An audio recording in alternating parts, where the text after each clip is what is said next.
welcome back. Yeah, welcome back. Good afternoon, Leigh. Good afternoon, Dan. And good afternoon, Wendy. Good afternoon. How are you? Fine, thank you. How are you? Very well. Thanks for joining us.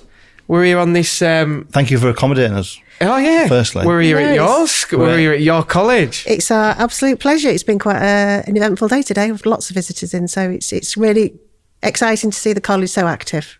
It's very busy. Yeah. Very busy. We're in the green room, which is... Where did this originate from? So this originated from... So 2 years ago, this was the library, and...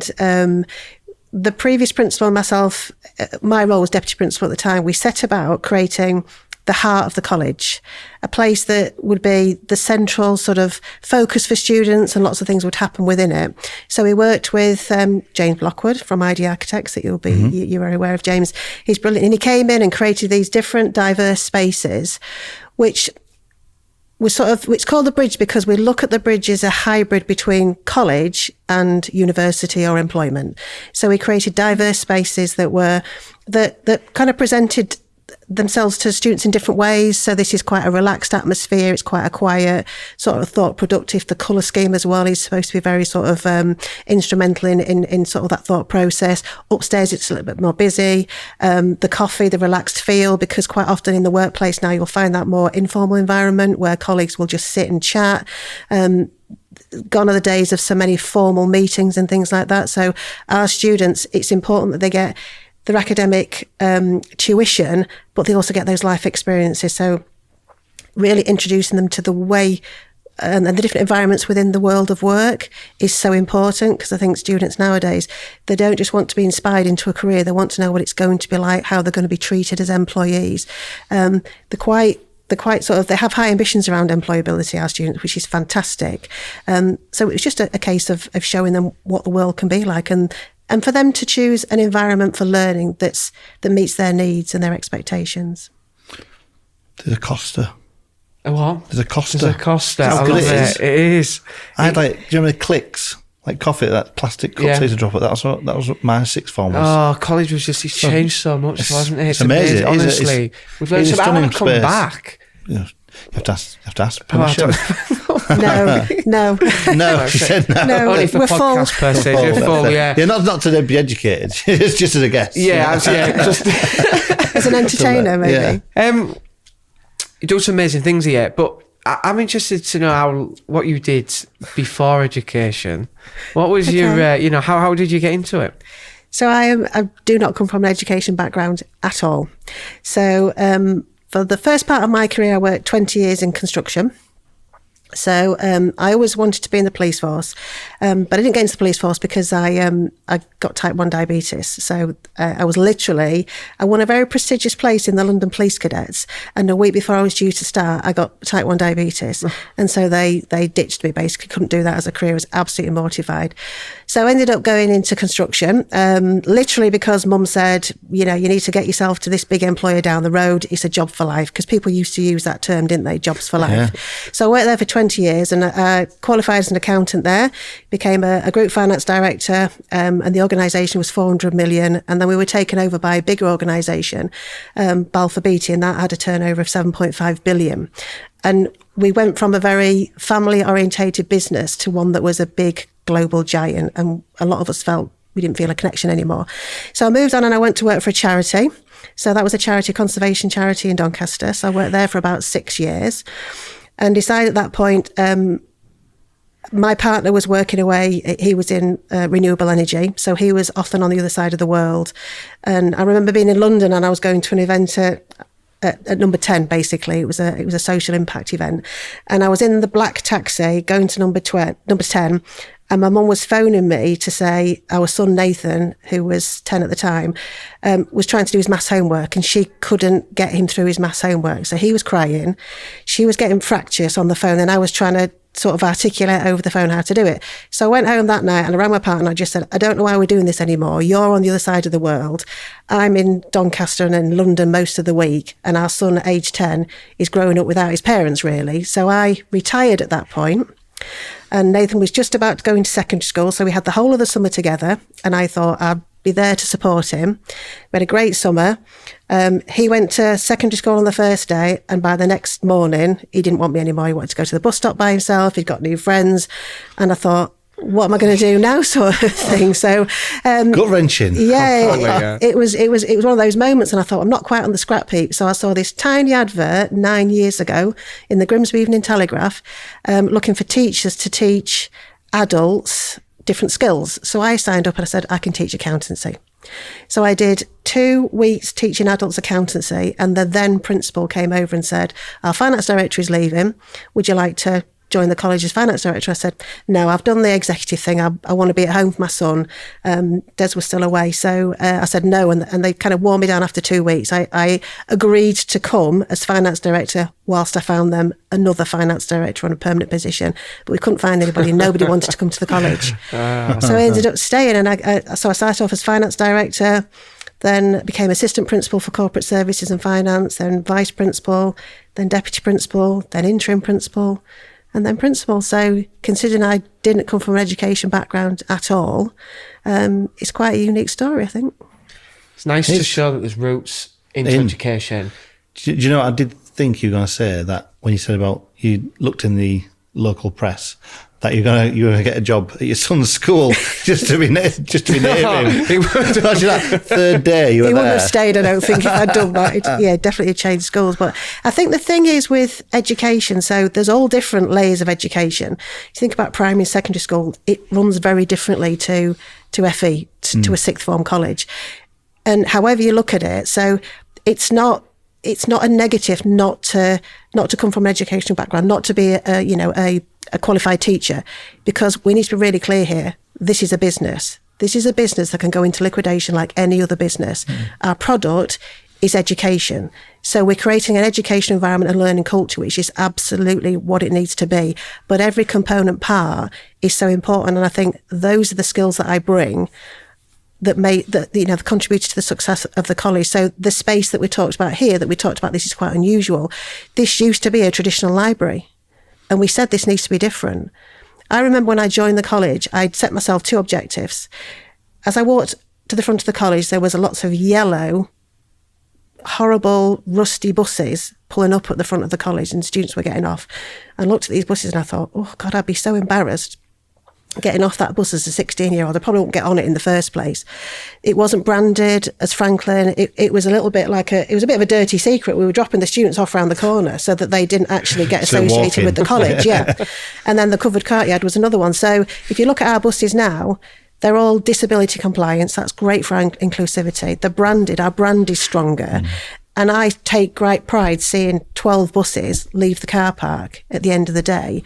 And when you see them around town and people comment on the quality of the buses, Franklin is a quality establishment, and it's known for every facet of quality that then obviously gets linked to education and our outcomes and the student experience. There's nobody that can rival what Franklin do. And as you said at the start of the conversation, Dan, when people come to Franklin, when they get into education, they want to stay. People aspire to come to this college, both to learn and to work. And that's really, really powerful. And I'm incredibly proud of that whole process. Did I say, just speaking before, the teacher before, 22 years at the college. Loves it. It's like... Absolutely loves it. I'm looking forward to the next 20 years. I'm looking forward to the next 20 years. So it's not often you have that for an employer, do you, sort of thing? It's not like, well, what's the next 2 years like? What's the next 1 year look like? It's very... Yeah, it's reassuring. It's interesting, the further education type of setup than compared to normal tradition. You can make pretty much, like, obviously decisions, change rooms and everything like that. Do you have is it the same setup, board of trustees, advisory board? How does it work? Yeah, so actually the next chapter of Franklin, so we're classed as a designated sixth form college at the moment, which means we are a public body. We always used to be a private body up to 2 years ago, then the government reclassified colleges.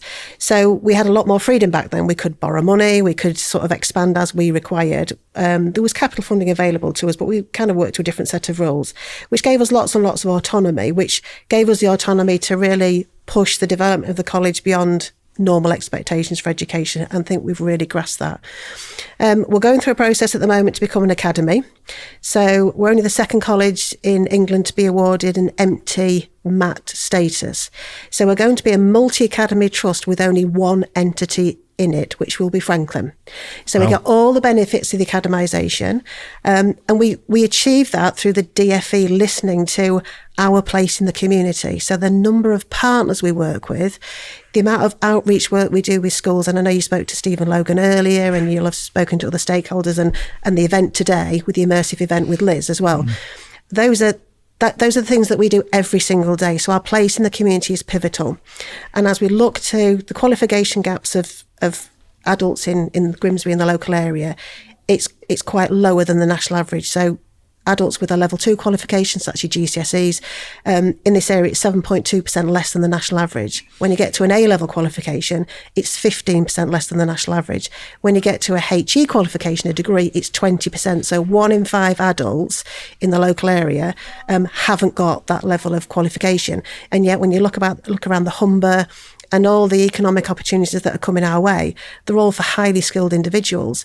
So our place and our contribution to that journey is absolutely pivotal. And that's what we pitch to the DFE to say, we want to be an academy, but we don't want to go and join another national chain because they will tell us how to deliver our education.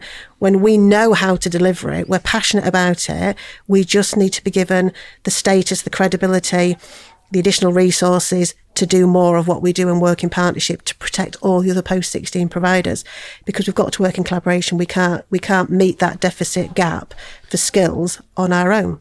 And that's quite unique because most colleges often do operate in isolation because you're in competition with other colleges and things like that. So we've taken a very radical different approach, and I think the students benefit from it.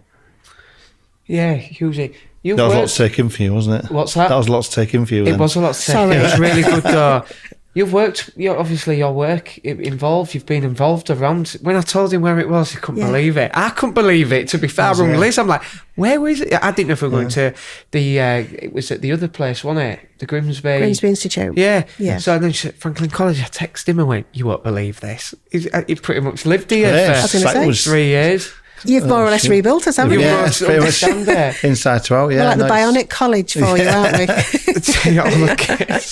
What I like about it though, when we have worked here, it's just, it works so effectively. It's you come in and you know where to go, you're into reception, you all the staff are friendly, everyone knows, everyone takes interest. There's no sometimes you go in schools that are quite, I don't know, just not as engaging. And whereas like you come here, everyone just knows who they are. You're on the walkie-talkie, you go to the next bit, and it's like coming into the entrance and you got the canopy, like outdoor in area. It's just it never felt, to me it felt more like university, higher education sort of facilities, which I came from typically a sixth form, a part of a school, which is sort of bolted on, whereas this is like purpose built, but it has adapted. Like, see, you can look at some of the areas of the school and you can see how it's developed over time, but then some of the newer stuff is like very high level, high tech areas, and this is just part of it. So it's a pleasure to work with the school on seeing their vision and getting it into put it to fruition, really.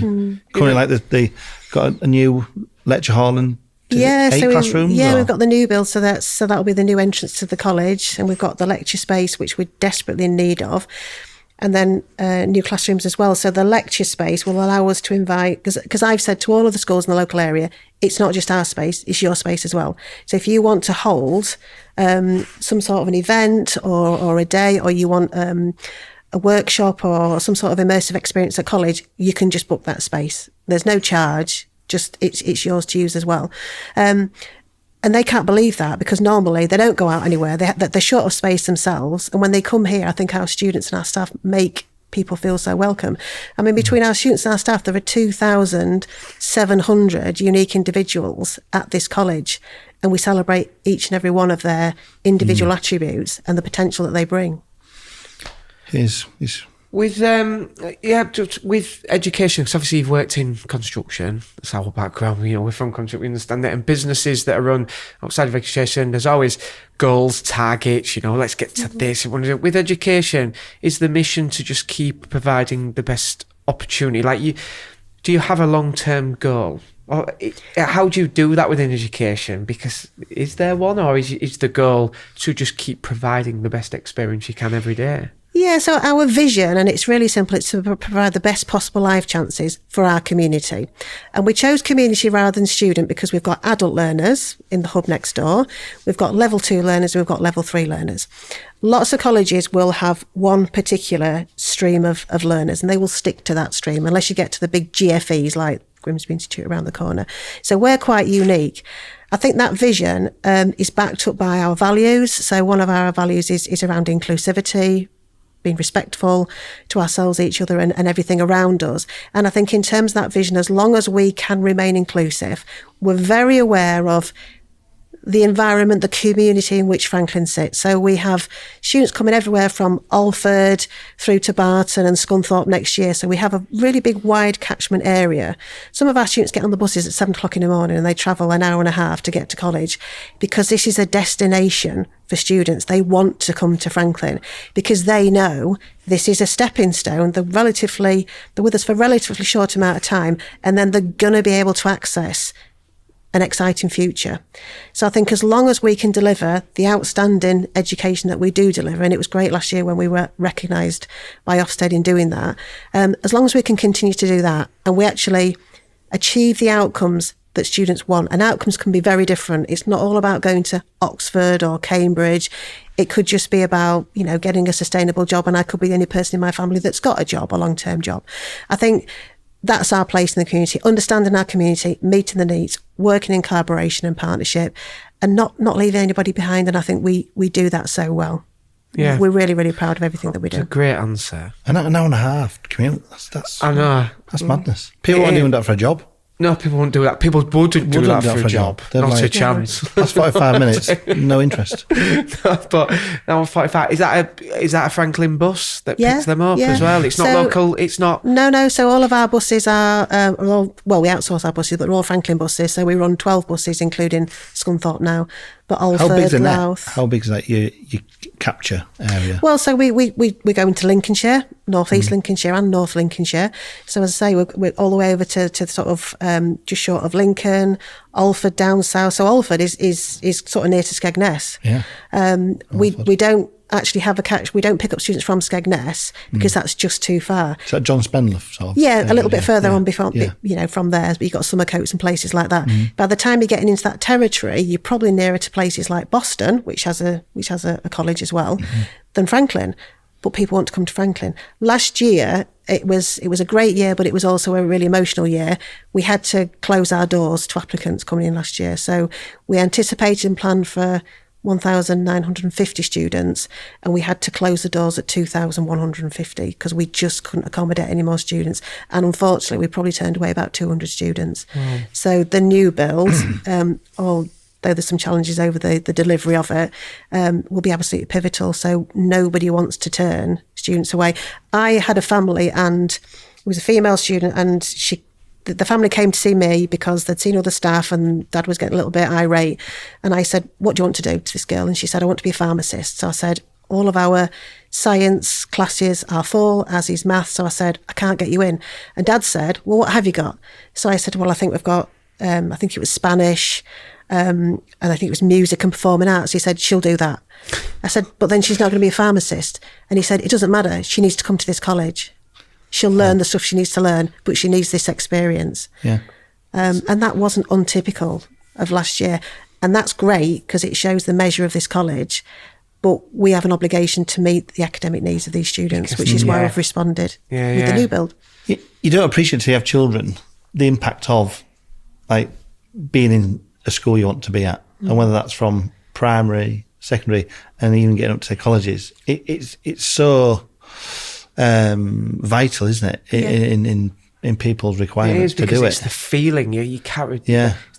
if people don't get in, the feeling that they have is hard to take, that they're going to have to go settle for somewhere else. Yeah. They didn't want to. Yeah. And what's to have knock-on effect. I was just going to say, moving on, just going back to what today's all about, how vital is it even more to get early engagement with colleges and like secondary schools? Well, how many of them come in here today and going, I want to go to Franklin. Probably, Look what they've done. Look what's here. Look what's available. Yeah. I want to go there. You've got a big job then to make sure that you try and come Yeah, that's easy. You need to put more buildings on. Well, we've really had this debate, but at so when you know, as I say, this is a business. As I look ahead, the ONS data for students will say that the bulge, which is with us at the moment, will tail off in the same way primary schools are now. They've got lots and lots of classrooms, the collapsing classrooms, and all the rest of it. So if I look down the line 3, 4, 5 years. We'll settle at a college of about 2,000 in 5 years' time. So that's what we sort of pitch ourselves at. And sometimes we can't offer the right environment if the student isn't able to access a course. We're never going to put a student on a course that they can't cope with, because that will be the worst experience for them, and it will set their academic journey, because every day is a school day, it literally is. But if you've had a bad experience in the classroom, it can really, it just curbs your ambition. You don't want to engage with that anymore. So we've got lots of providers in the area that can more or less meet every need of every student. We know what the students are that we need to sort of work with and that we can work with. And that's great. The trouble is we have a lot more that really want to come to Franklin than we probably can accommodate. So everyone thinks it's a one-stop shop, but you can't. You need to do what you're good at and not try and... It's nice to cater for all, but it's not always in the best interest, is it? No. Of everyone involved. Just finally then, today's session or the week session, it's obviously something that you've done. It's amazing. To be fair, I've never experienced it. I thought Liz was amazing putting. Honestly, it's been so good. But how important is all this then, and how much is it benefiting? Yeah, I mean, it's so important because it's like if you have a great product, but you don't get the product out to the world, you're not reaching and affecting in the right way the right number of individuals, the right number of lives, because we're not just providing education here at Franklin. You know, we're shaping the future for those 2,500 learners. We're shaping their future. We're sending them on different paths. And as you said, that's a great responsibility. It's shared by everybody in this college. And when people like Liz come along and Stephen that you spoke to earlier, I would say they're high performers because they're driven by passion. They're driven by seeing what we do in the lives and the faces of all of those learners, right from reception year all the way through. And we see that every day, and it can become quite normalised. And the more the message is around the quality of education, the value of education, and the opportunities in the area, and you only get that by working in partnership with other providers, employers, you know, because we work with hundreds of employers and universities and schools and as well. So that network means that we are really reaching the widest range, and people like Liz are instrumental in driving that passion, because people want to be part of their world. You know, those students, there's always the teacher that you do remember, and people remember the likes of Liz and Steve as well. So I know you spoke to Steve as well as Stephen.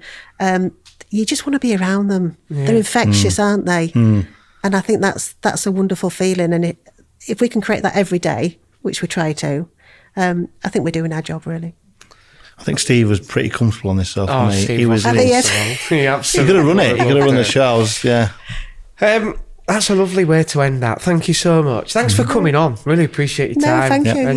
And we'll give this. Let's get it out there and let the world know what's going on. But thanks so much. No, thank you very much for inviting me.